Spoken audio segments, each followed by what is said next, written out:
Well, good evening, one and all. Then we are live on YouTube right now. Thanks so much for all of you joining in. Already a few comments I can see on the chat. Great to have you with us once again. So, what we're going to do then tonight, we have another advocate for mustaches 24/7 all year round. This time, I've been my efforts this month for Movember, but John, Saints FC podcast. How do you think I've got on this month? It's really coming out now, right now. Freddie, I think this is your best moustache yet. It must be a sign that you're maturing as a man. You're looking good, Freddie. I'm impressed, and I reckon you must have some fairly good grooming products on that because it's looking quite sharp. Do you know what? I picked up this wonderful set of mustache wax. I'm not sure who produces it, but an excellent choice if you are Yeah, those that John have. Bailey's moustache wax. Yeah, funnily enough, I use that myself. Right. Good evening, one and all of those in the comments as well. Hello, Will, William, Mark. Hello, Botti, TJP, and Bartlett. Good to have you with us once again. But of course, especially for me, before we get going as well, of course, I've been growing this for Movember, and this is for all the males that we know in our lives. You know, we all have somebody, a dad, brother, son, and a mate. You know, this is for them. This is to tackle prostate cancer, testicular cancer, men's mental health, and suicide prevention. So if you do want to help us out, you can head down to the link below the show, mobro.co/the ugly inside, and you'll help out in whatever way you can. But John, let's start then. Cast our minds back to the weekend. Arsenal 2, Saints 2. I think we'll try and keep this relatively brief because there were so many talking points.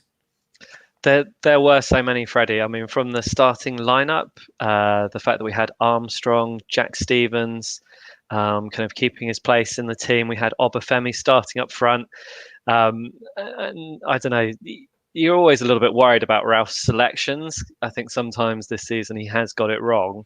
But it was pretty clear, pretty soon on in the match that he'd got it absolutely right. Armstrong was looking fantastic. Jack Stevens played a through ball at one point that Andrea Pirlo would have been proud of. And Obafemi just absolutely ran his heart out. He was pressing. He really led the press. I was really, really impressed with Obafemi. He's not always done it. But against Arsenal, he was so effective. And I think that was the key. We were in their face from the off. Yeah, and I mean, Obafemi, a surprise selection come 2 o'clock last Saturday, and hasn't played for a few weeks. In fact, had his injury problems, and I was always, of course, doubting. It's only a matter of time that Obafemi goes for that sort of short, sharp burst, pulls up with a hamstring that we've seen a couple of times in the last in the short career he's already had at Saints, but they didn't know how to deal with him. No, they didn't. That's why it's so good bringing in youth into the squad sometimes, because the opposition don't know him. They don't know what to expect from him. They haven't played against him before. And he had so much energy. You really felt with Obafemi, he had a point to prove. He's come out and said, he's been quite bullish and said, you can see why I was selected in the team, which is true. And he's had a bit of criticism for that. But, if there's a young, arrogant striker coming into the squad and he does the business, I don't care if he's arrogant. You have every right to be arrogant if you play well. He played really fantastically well. And if it wasn't for Cedric's passing ability, he'd have had a great goal as well, and probably a winning goal. And we're fast forwarding just a little bit here. But Yeah. let's, when we came out at that tunnel Saturday afternoon, we came to play. We weren't kind of sitting back expecting sort of them to pile on the pressure like we did at the Etihad a few weeks prior to that. But we go one up in an early goal once again, and it's a smart goal. A lot of credit has to be said for Ryan Bertrand here. Quick to restart. Maybe some concerns whether the ball was moving or not. I think it was quite obviously moving on the replay, and we got away with that. But the Arsenal defenders, again, I'm going to point out David Luiz. He didn't know how to deal with Obafemi. And again, this time, David Luiz with his back to the ball, waving at the goalkeeper. I don't know who's waving to in the crowd, but, smart intuition from Bertrand. And Ings has only got one vision, and he wants to put the ball in the back of the net. Yeah, everything about that goal was great. I mean, the build-up play before it was good. We were passing the ball well. We were looking to get forward. We were looking to pile on the pressure. Bertrand, so clever, taking that free kick quickly, spotting the fact that the Arsenal players were all just like remonstrating with the referee, And then, I mean, Ings' finish was just lovely. It was delightful. The keeper was expecting him to go across the goal. He saw the gap at the near post and slotted it in perfectly in off the post. I mean, Ings' finishing, when it's quick, when it's opportunist, you just can't fault it with Ings. That seems to be where he thrives, and the goals he's got this season demonstrate that. I mean, most important one's obviously against Portsmouth, but he's scoring against good opposition as well. He's got a goal against Arsenal. He's got a goal against Tottenham as well. From again like very kind of quick, tricky stuff, and Liverpool.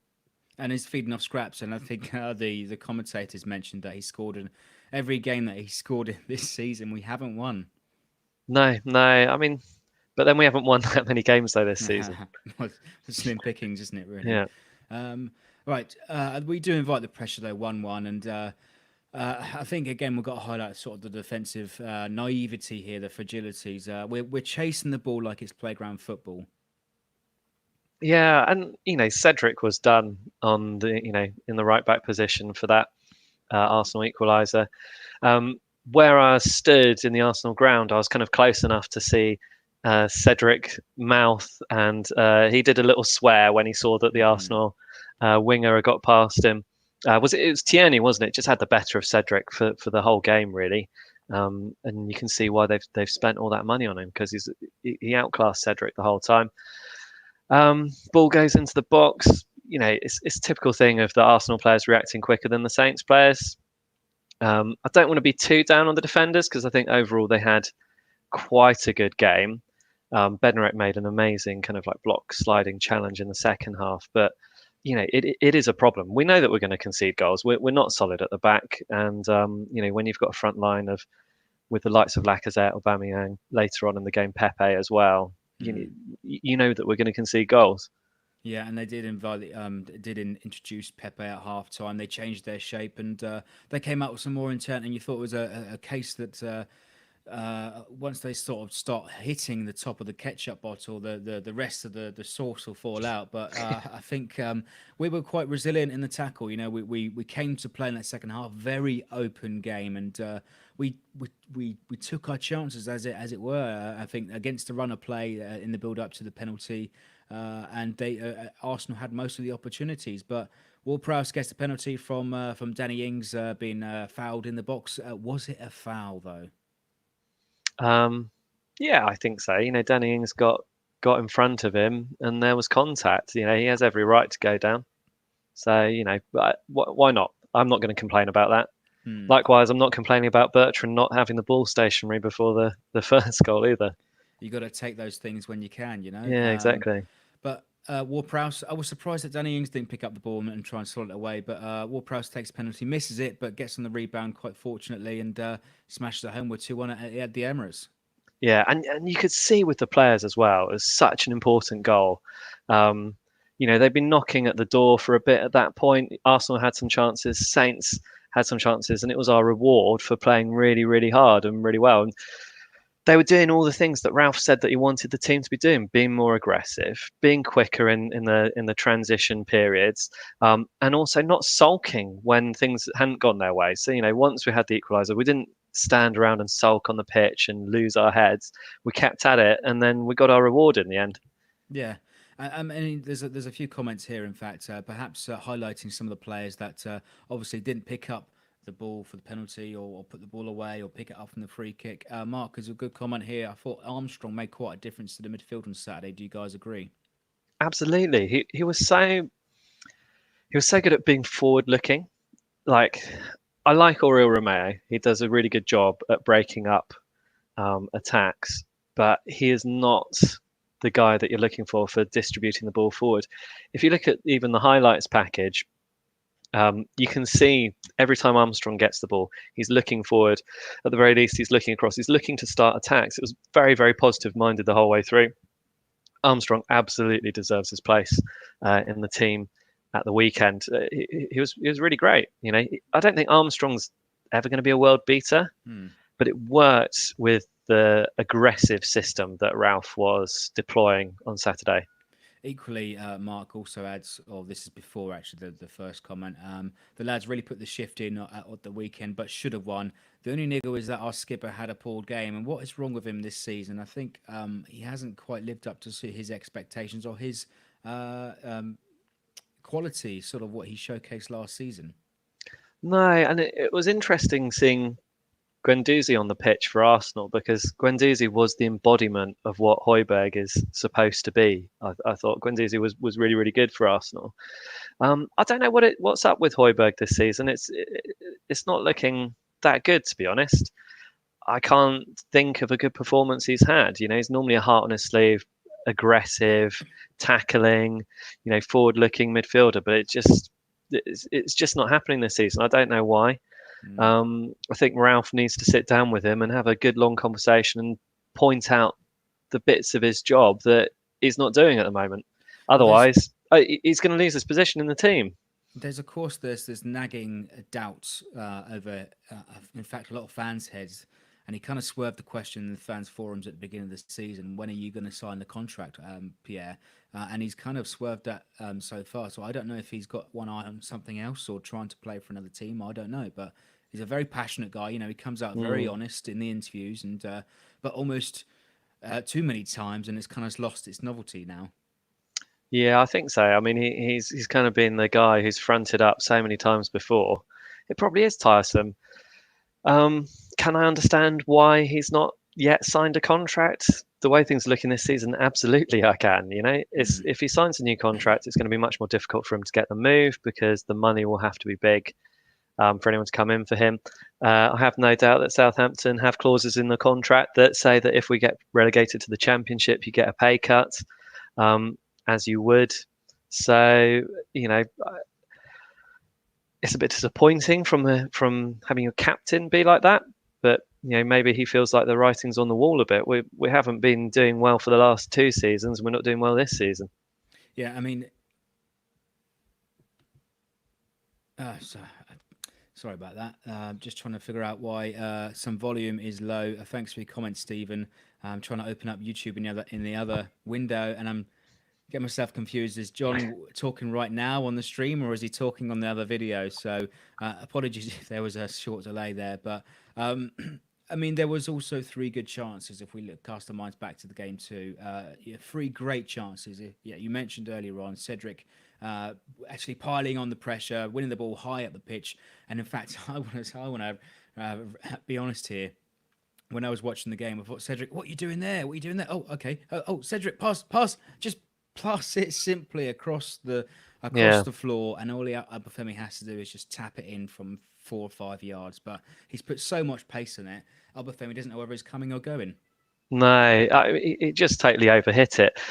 Funnily enough, Tom Parker said exactly the same thing to me as he was standing next to me in the stadium. Like, what is Cedric doing there? Oh, he's got it! And then, you thought that was a guaranteed goal, and it wasn't. And I don't know. You start to look at Cedric and you think, well, what does he offer in the team that Valerie doesn't? I mean, Cedric isn't the world's greatest defender.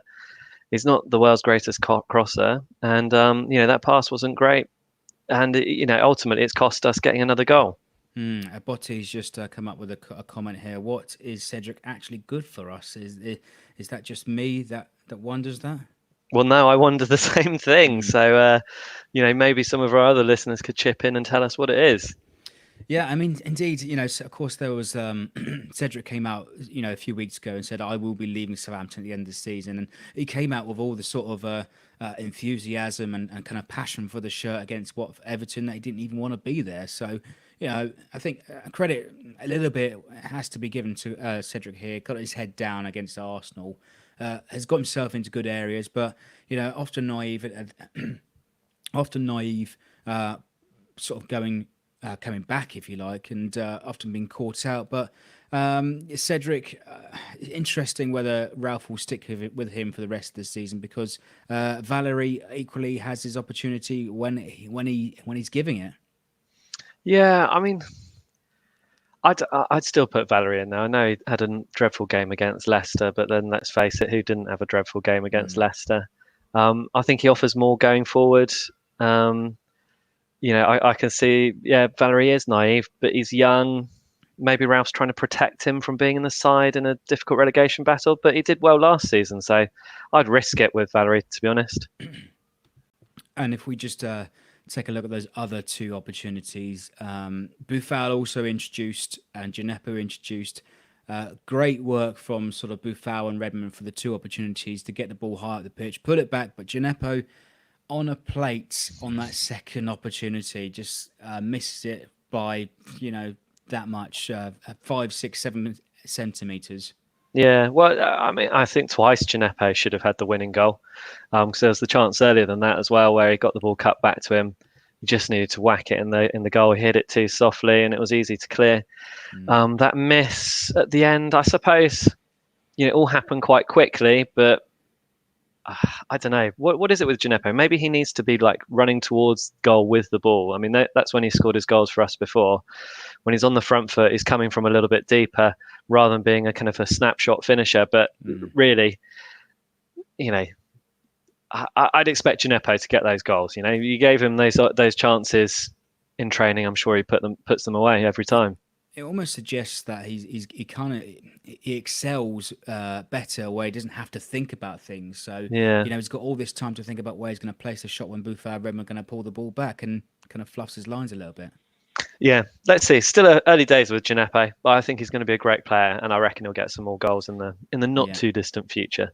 And I think if we wrap up the Arsenal kind of review here, and as Tom mentioned, a great kind of way to summarise things. There was a horrible inevitability about the whole game. We got all these chances, failed to put them away, but deep into stoppage time, and I think this goal is also very much like the goal that we conceded in the dying embers of the Man City game. Ball comes over from the left hand side. McCarthy tries to get a firm hand on it, but gets nothing at it at all. Yeah. Falls quite fortunately for the striker on the far post, who is basically unmarked once again, and all he has to do is fire it into the empty net. Yeah, I mean, you wonder, opposition managers must watch Saints and see us conceding goals at the far post all the time. It's got to pretty much always be the most effective attack against us. McCarthy was flapping. Again, I don't want to be too harsh on him because he made a great stop earlier in the game, but I don't think any of our keepers are really... none of them would get into a bigger side than ours. And yes, it's a kind of sad state of affairs, but I think we've got quite a lot of players like that now who, we just have to get the best out of them and accept that they will make mistakes because they're not world-class players. We could do more to protect ourselves from that, whether it's shutting down the cross in the first place or making sure that we don't get so easily sucked in to the middle and getting our wingers back to cover the back post. Someone's got to go back there. Because otherwise we're just going to concede time and time and time and time again. But we've been doing it for a good couple of seasons now, so I'm not expecting us to change anything soon. But if you do solve that problem, you will guarantee that Saints will get more points because we're good at going in the lead, but we're also dreadful at defending a lead. Mm-hmm. Again, this rot or this rotten statistic of Southampton losing from winning positions or losing points from winning positions once again at the weekend. But it could be there's questions asked about sort of the personnel, as you say. Maybe the goalkeepers aren't as high as we expect them. That the quality isn't there, and of course lots of doubts about the quality in defence. And William mentions a good point here. Actually, I don't know how much you've been reading in the press recently. I don't know how much there is to be believed, but the board have already said. Ralph won't be given much money to add to his squad in January. Is there any surprise in that, Freddie? No. Our chairman's already said that Southampton isn't a pig to be fattened. He probably believes that we can stay up with the squad that we've got. He doesn't want to invest. There's also been rumours that he wants to sell the club, which to me makes a lot of sense because he hasn't shown that much interest in the club. He's got his daughter running it. So I don't know. I think it's kind of like typical. I think the guy's taken his money out of China, put it in the club, wants to sell the club. He can keep his money in Britain, and there you go. You've got 200 million quid out of China. Job's a good one for him. We're just a vehicle to get that money out. Listen, I don't think Gal has any footballing well, he's not a footballing man, let's say. He's in it for the business. And of course, when you take over a Premier League squad, a Premier League team of this sort of stature, I don't think their intentions are to, become one of our own, if you want, for a better word. But I think it's just, as you say, a vehicle for business. And I think I understand why a lot of people are getting agitated by the lack of investment. But if we're talking about investment, Bartlett asked the questions: do you think we'll sign a new goalkeeper in January? And I don't think we'll need a goalkeeper. I think the important signing has got to be a central defender. Bottom line, I mean, we're in this boat almost 3-4 months ago. Where's the central defender? Kevin Dancer appears on deadline day, and it's hardly been used. Yeah, I mean, Ralph clearly doesn't fancy him. Otherwise, he would have been used. We've got Jack Stevens coming back into the side now. I think probably most of us thought he was done. He's done well since he's come back in. I hope the fans give him the time. But knowing how toxic St Mary's gets at the moment, that if he makes an early mistake against Watford, I'm going to worry for him, to be honest. Yeah, I think we do need that commanding centre back. But you got to think we've been spoilt over the years, Freddie. Virgil van Dijk, Jose Fonte, Toby Alderweireld. We've had some really class, world-class central defenders in the past, few years, and anyone is not going to be up to those standards, sadly. It's a high bar, I think it's fair to say. Right, before we move on to Watford, a nice way to break up, I guess, the interval, if you like. Brad Ladd, nice moustaches, guys. I'm glad somebody appreciates it. Brad knows what he's talking about. Thanks for coming by, Brad. And hello to Ellis. Hi, Ellis. How are you doing? Hello, Ellis. Right, on to Watford then. Mark has watched Watford and at Norwich, and they really bullied them. They could be a really physical side, and we must be ready for that this Saturday evening. Yeah, I mean, Watford, they always are physical. Troy Deeney is one of those players that worries me, but I think he might still be injured at the moment. Watford have really good players, actually, but I just don't think they haven't got that new manager bounce. They've been dreadful this season. Yes, they're still a Premier League side. Yes, they still have some good quality players. Yes, they can definitely get a goal against us, and they can bully some of our players. But out of all the teams in the Premier League, you would say Watford is the team that you most want to play against. They are the worst team in the league thus far this season. I know that we're the second worst team in the league thus far this season, so perhaps it's not, a massive difference. I'm sure Watford are looking forward to playing us and thinking this could be their opportunity for the first win of the season. But you look back at our previous fixtures, and if we play like we did against Arsenal, if we play like we did against Man City at the Etihad, then we can do it. If we play against them like we played against Everton, then we'll lose. Yeah, and this is an absolutely crucial time for Saints. Now we've got the next 5 games with teams around us. Of course, Watford at the weekend. And what I'm going to coin it, the battle at the bottom. There's your headline, your tabloids tomorrow morning. But Watford followed by Norwich on Wednesday evening, Newcastle away, West Ham at home, Aston Villa away. So important games before Christmas, and we could be looking up the table rather than down the table in 6 weeks' time. Wouldn't that be nice, Freddie? I mean, each one of those games on their own, you say they're winnable fixtures. So, I mean, let's hope that we start really well against Watford, get that first 3 points for a long while, and hopefully that will build the momentum. Because I think if we beat Watford, if we get our confidence back, having got a point at the Emirates, knowing that we should have won at the Emirates, if we then actually go and perform well against Watford and get the points, then who knows? Who knows? We could be looking at a points bonanza. A lot was made about Southampton's fixture list at the start of the season and how difficult it is. Well, this is the payoff. My worry is that maybe the damage has been done a little bit. Maybe the egos are a little bit hurt. The confidence is low. But the performance against Arsenal should really give them a boost. And it was a draw that felt like a loss, but they've got to try and take the positives from that. And I think if we go out and we play attacking, aggressive football like we did against Arsenal, I fully expect us to beat Watford, and I don't really expect us to beat anyone at the moment. And if we beat Watford, then those next that group of 5 fixtures are so important. Mm. You could conceivably get 15 points from it. I know we absolutely won't, but it's not beyond the realms of possibility. Anything can happen in football, as they say. And thankfully they were spanked at home to Burnley last weekend to ensure they did stay rooted to the bottom. There was a possibility that we could be below them if they were kind of drawing. We were drawing. No, we drew at the weekend. Of course, we did. Yeah. Whilst we were losing, or whilst I don't know where I'm going with this. I've lost my train of thought. Because we weren't behind at any point against No, we Arsenal. weren't. I guess So maybe we always had the writing on the wall, thinking that we would eventually throw it away and concede, 2 more goals. But yeah, such as our mindset, yeah. so always behind that sort of thing. Hello, Nathan. Good to have you with us in the comments. Thanks for coming by. Right. What have you made? What have you made of Watford so far this season? There's this kind of horrible managers revolving door system, and you kind of mentioned earlier that they haven't had the new manager bounce, but they've gone back to an ex-girlfriend, really, haven't they? They have, and at a time when they, I don't know. I don't really feel like they needed to do that. Do you know what I mean? I think they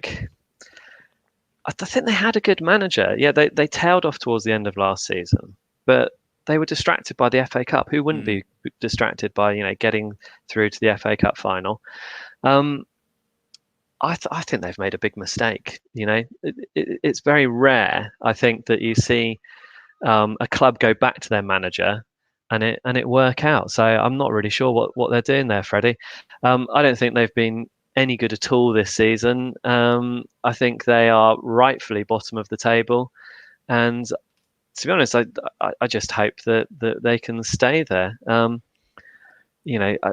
They're just not good at all. They've only scored 8 goals this season. I mean, we've scored 13. Admittedly, they haven't conceded as many of us, but then they haven't had that horror show against Leicester. So they had a horror show of their own, 8-0 away at Man City. Yeah, But it's clutching at straws a little bit here. yeah. I'm back in the room, by the way. My finger slipped on the Apple. Sometimes they have quick shortcuts, and your fingers slip, and you go back. Yeah, To I the was trying to previous style it page. out there, Freddie. I was hoping that you might be back, but I was worried for a moment. Well, for the viewers on YouTube, they would have noticed. But hopefully, if you're listening on the podcast, you wouldn't have noticed. Seamless, right? It's magic, the magic of editing. But unfortunately, we can't do that in live, folks. So we're back in the room. But yeah, as you say, Watford, I think it has to be said that they're sliding into a bit of oblivion since the FA Cup final. But spanked, kind of embarrassed at Wembley, 6-0 on the day. And they've hardly kind of pulled up any trees since then. One win just this season. Yeah. I mean, they've just been dreadful, Freddie. I mean, what more can we say about them? There's not really anything that I fear apart from perhaps the individual talents. Collectively, they haven't done enough really at any point this season. Individually, you have people like Decore, who's always a threat. Things weird things can happen, can't they? I mean, we owed them one as well last season when Shane Long got that record for the fastest ever Premier League goal. We should have spanked them. That was a last minute equaliser again. I think we'll do it, Freddie. I think we'll do it. The last 3 meetings have all been draws. Vicarage Road last time, Shane Long breaking the record for the fastest goal. I mean, the last time at St Mary's also this ignited Charlie Austin's outburst, Park Life. Yeah. Clearly, the referees need help. They need help. And how often does that happen against Watford, Freddie? How many times do they get goals which definitely shouldn't count? What was it in the Pellegrino Hughes season when they got that last minute equaliser that came off the hand as well? Yeah, Decore punching it over McCarthy at the end of the game. So there's guaranteed to be some talking points, but at least some sort of weathered a little bit because we now have this VAR. But it's only sort of 13 games in, and I know a lot of other reporters, writers, podcasters alike are refusing to call this must win. What do you think it is then, John? Um, it's not just this one game. It's the collective 5 fixtures. And if this game's not must win, then maybe the next game is, maybe the next game is, maybe the next game is. But we must get a hatful of points from these next 5 fixtures, because we're not going to have an easier point in the season. And hopefully, the fixtures are coming thick and fast. If we put a good run together, then we can very quickly get ourselves out of the relegation zone. I mean, we are looking up. It's not going to be easy, but after these 5 fixtures, Freddie, we're going to know an awful lot more about Southampton. And if the Watford game isn't must win, then the other games are. I think we've got to target at least 6. Well, I'd say 5 points from the 3 that we just had. So let's say we're looking at it from the games returning from the international break. Bonus point at Arsenal, I'll take that. 3 points is a must against either Norwich or Watford, but it wouldn't be so catastrophic if we get a point in these next 2 games from one of these. But one of them has to be a win. Yeah, absolutely.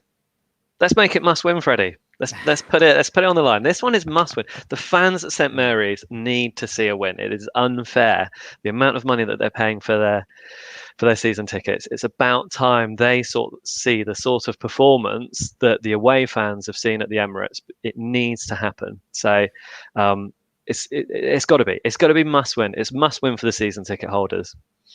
Well, some comments already from the Autistic Angler. This has to be must win, and Mark agrees this has to be must win for the home fans too. And I think I want to extend actually that the fans have suffered an awful lot. I think probably one of the record lowest amount of wins for your season ticket in the last 12 months or so. Then on the survey recently, sort of points per pounds, I think it was a really good review, statements and statistics across the I think it was value for money. I think we were almost bottom of the Premier League table. Raul says we need to target 12 points out of 15.